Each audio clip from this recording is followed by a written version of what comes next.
Hi, Mrs. Y Guy here, and I'm here with Lloyd and Betty Russell again, and our friend Kevin, which is more like my little brother. And we're just going to continue on, and I'm just going to ask some pointed questions. We're going to keep it real short, yes or no. Do you believe there's any possibility of you going to hell? No. Betty? No. Kevin? No. Anybody that you know that could go to hell? Absolutely not. No. No. Anybody in the whole world? No, and that's the most important part to recognize. No.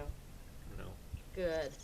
Okay, so I'm going to change this interview a little bit. So why do you think so many people and Christians believe that God is unconditional love, but yet they believe that people will go to hell?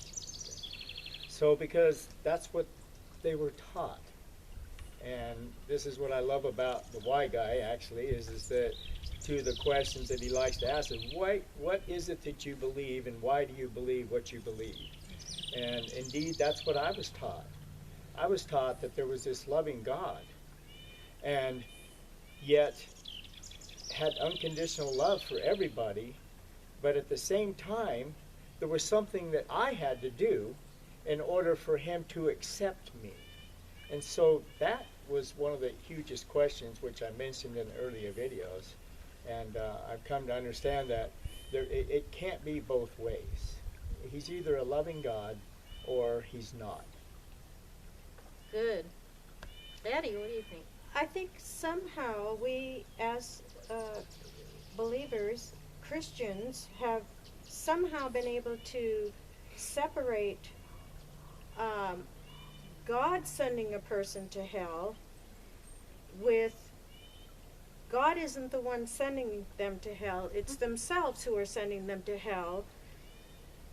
But then I would have to ask, what is sending them to hell? Are they choosing themselves to be tormented forever? That would be insanity.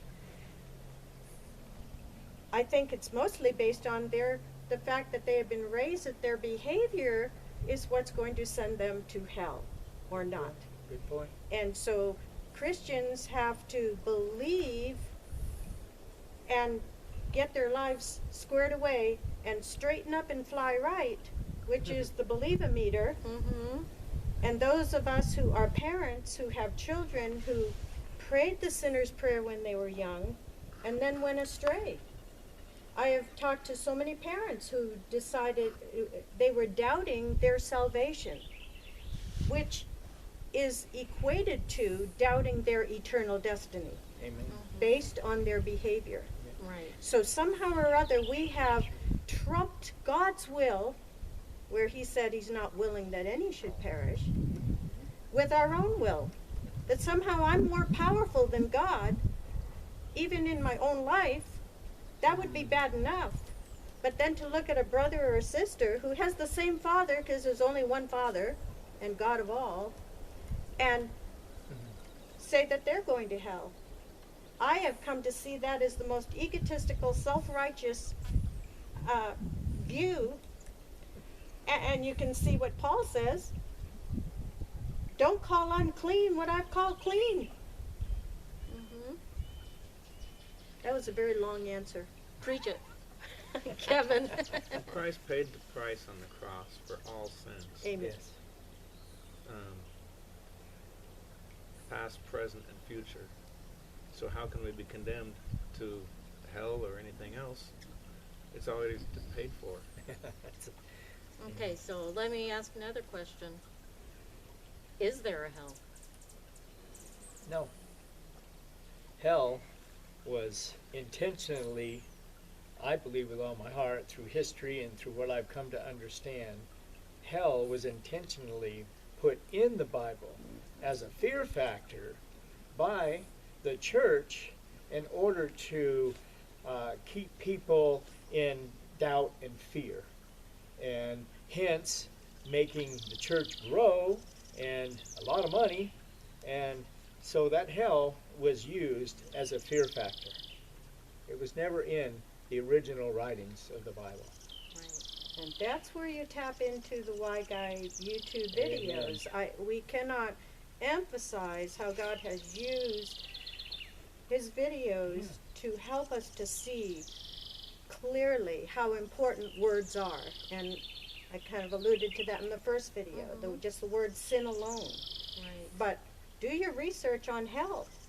Do your research on, I guarantee most of the viewers of this video own at least 5 Bibles, different translations, and they don't even agree. Right. So therefore, that negates the whole premise of the consistency of this hell doctrine, which is a doctrine of men.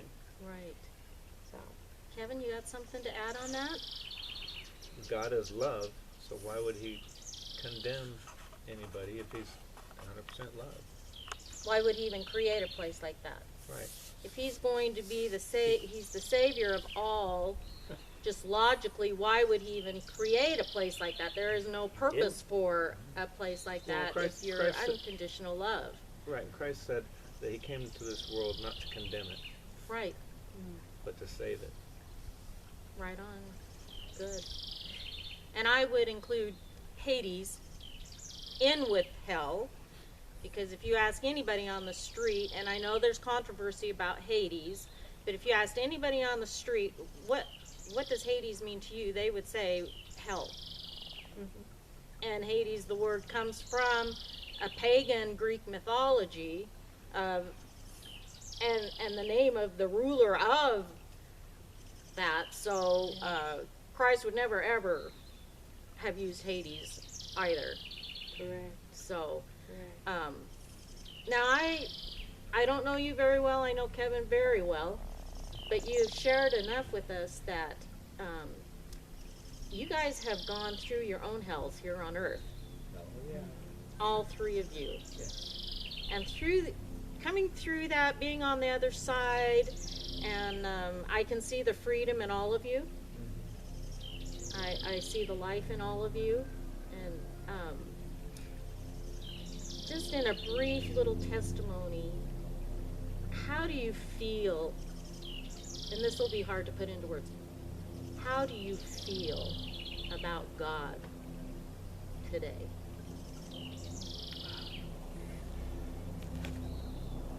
If there was ever one thing through everything that I've been through in life to become the person that I am today, my God, my Father, my Papa has allowed me to go through those things. He has also been there with me through those things. And today I have such an assurance that it all had to do with everything that He wants me to be and to become, as I would have the opportunity today to share that intimacy that I have with Him that I never knew I could have. Betty, now keep it short. I just wish you could all be here around our breakfast table this morning, because I feel who I see God as now is that He made me in His image. I carry His DNA. And I'm no special person.